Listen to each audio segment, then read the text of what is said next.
الله أكبر.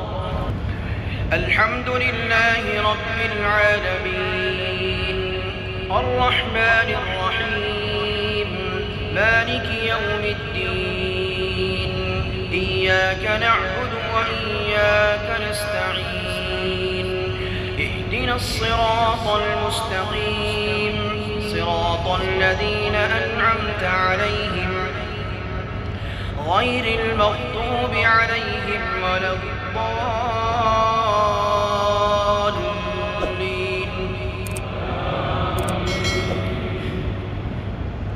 من يطع الرسول فقد أطاع الله ومن تولى فما أرسلناك عليهم حفيظا ويقولون طاعة فإذا برزوا من عندك بيت طائفة منهم غير الذي تقول والله يكتب ما يبيتون فأعرض عنهم وتوكل على الله وكفى بالله وكيلا. أفلا يتدبرون القرآن ولو كان من عند غير الله لوجدوا فيه اختلافا كثيرا. وإذا جاءهم أمر من الأمن أو الخوف أذاعوا به ولو ردوه إلى الرسول وإلى أولي الأمر منهم لعلمه الذين يستنبطونه منهم ولولا فضل الله عليكم ورحمته لاتبعتم الشيطان إلا قليلا.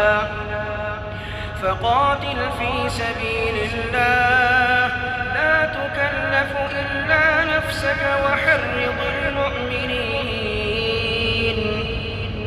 عسى الله أن يكف بأس الذين كفروا والله أشد بأسا وأشد تنكيلا.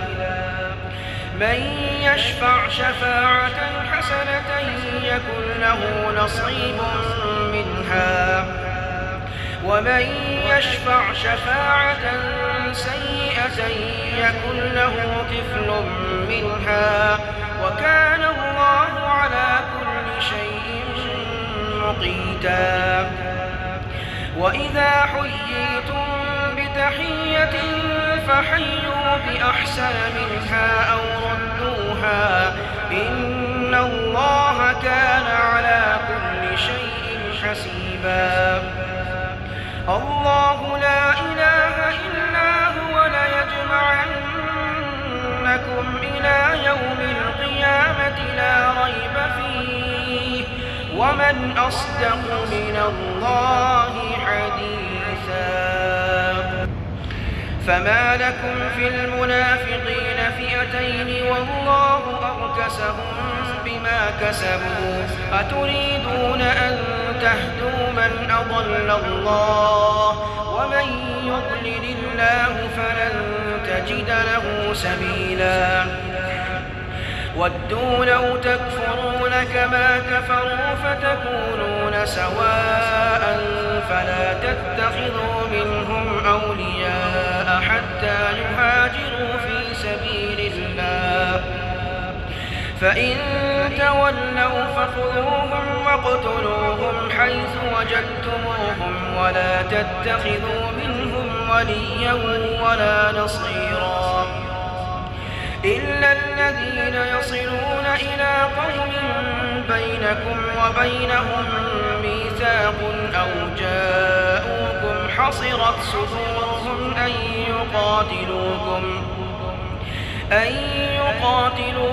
أو يقاتلوا قومهم ولو شاء الله لسلطهم عليكم فلقاتلوكم فإن اعتزلوكم فلم يقاتلوكم وألقوا إليكم السلم فما جعل الله لكم عليهم سبيلا.